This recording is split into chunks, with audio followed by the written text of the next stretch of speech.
you can gain a little bit of weight when you're avoiding carbohydrates. I eat essentially zero, and I notice this every winter, especially it's like 5 to 10 pounds that I gain. So Yes. to say that just eliminating carbohydrates is all you have to do to lose weight is untrue. And I know that's something you talk about a lot, which we can get into later on. Yeah, definitely. And I think it's important for people that are coming to the space, brand new, and they're like, I'm going to try carnivore. And especially if I'm going to try carnivore to lose weight. And a lot of the carnivore advocates will tell them, or they are out there as a role model saying, eat unlimited fat, eat as much as you want. And we've had tons of people come to us saying, you know, I just I keep gaining weight. I'm following this advice. And the problem is, if you're 300 pounds overweight or 100 pounds overweight, you've got leptin resistance, which means you don't get that I'm full signal as well as somebody like you or I would, in maintenance, and don't have the extra stuffed fat cells, which are causing that leptin resistance. And so leptin is the hormone that tells you I'm full, I should stop eating. Well, you don't get that signal as well when you're obese like that. And so you do overeat, even eating just meat. And so that's an important point that, people have to understand is, you or I, if we put here's what I eat in a day out there, people that want to lose weight shouldn't eat that because we're in maintenance. You or I, we don't have a ton of extra body fat, so we're going to eat more fat.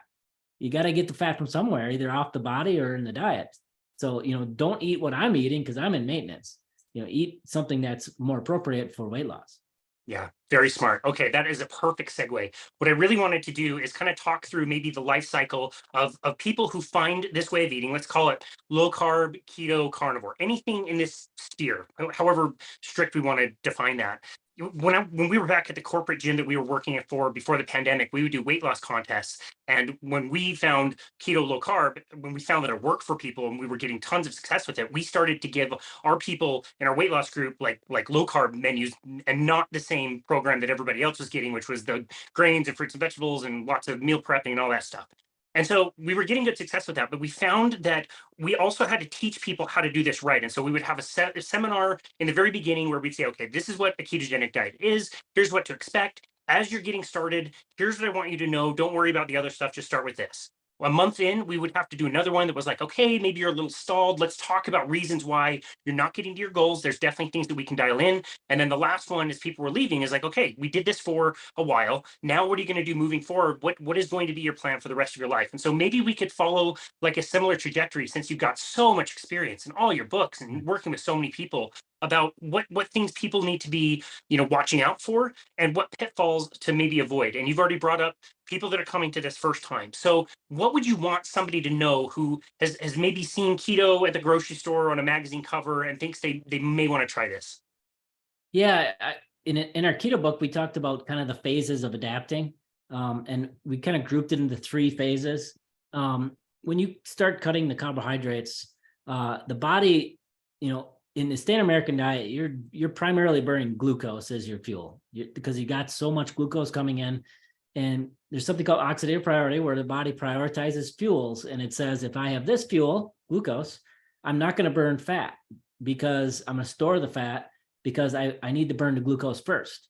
And the reason for oxidative priority is primarily it's inversely proportional to how much storage space you have for each fuel. Okay. So what's the number one fuel? Alcohol, because there's no place to store it. We have no storage space for alcohol. And guess what? Too much alcohol in the blood is going to kill you, right?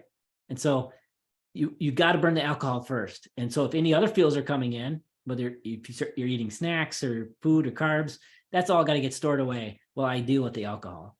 And so that is oxidative priority.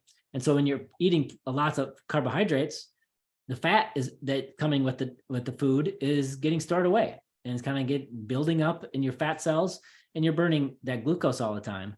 And so primarily burning the glucose. So once you start cutting out of the diet, the liver only has, a couple hundred calories of carbohydrate it can store. The glycogen, that's the glucose that's stored in your muscles, that's locked away in the muscles. You can only use that in the muscle, and primarily only through intense exercise. That's another thing that, a misconception. People think, I'll go on a 2 hour or an hour, 30-minute brisk walk and think I'm, tapping all the glycogen in my muscles. No, you're probably not even touching it. The glycogen in the muscle is basically when you're sprinting, when you're doing intensity or duration like marathon, then you're tapping into that muscle. A brisk walk or a 30-minute, you're probably barely even touching that. And so that's all locked away. It's just what's in the liver. So once the liver burns through what it's got, now it's got to say, okay, I need another fuel because you're not eating carbs now. So I'm going to start switching to burn fat, but the body can't like switch instantly. There's kind of adaptation period. And part of the adaptation period, studies have actually shown your cells will make more mitochondria to more efficiently burn fat directly as its fuel. Okay. And so the first phase is kind of that first 3 days or so where the body's running out of glucose and your ketones will come higher because the body's looking for fuel. Okay. It's trying to transition. You might be struggling with energy at that point, and you're probably going to go over your fat, what we would tell clients as their fat, limit at that point. You're going to be more hungry. You're going to need to eat more because the body's looking for fuel. Then there's kind of the next phase, which happens anywhere from a couple weeks to maybe a month or 6 weeks, is where you get that fully adapted state. So now you've made the new mitochondria, your body's really good at burning fat as its primary fuel now, and what we would call keto adapted, where you can efficiently burn fat as your fuel. That's when the hunger goes down, the cravings go down, you get into this state where you just have that even energy all day long, the mental clarity, all of the kind of things that you think of with a keto or carnivore type of diets from the mental or just how you feel. And then there's kind of another phase of, if you've been doing this long enough, year, 2 years, you can still see some improvements in athletic performance and things. There's even Volek and Fiddy did a study on this. I think it was 1 year out, or maybe it was 2.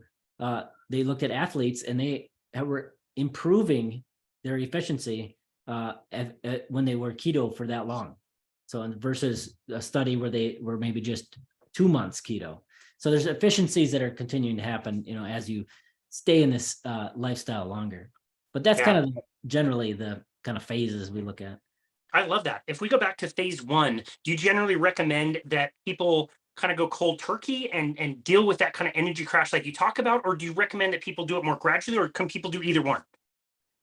You can do it either way, but I'll tell you, it's to gradually wean off carbs is going to be hard because, you can't just eat one, potato chip, or you can't, it's just going to be, especially for people that are obese or have, binge eating and these type of disorder, you're not going to be able to stop yourself when you get to those carbs and you're trying to wean.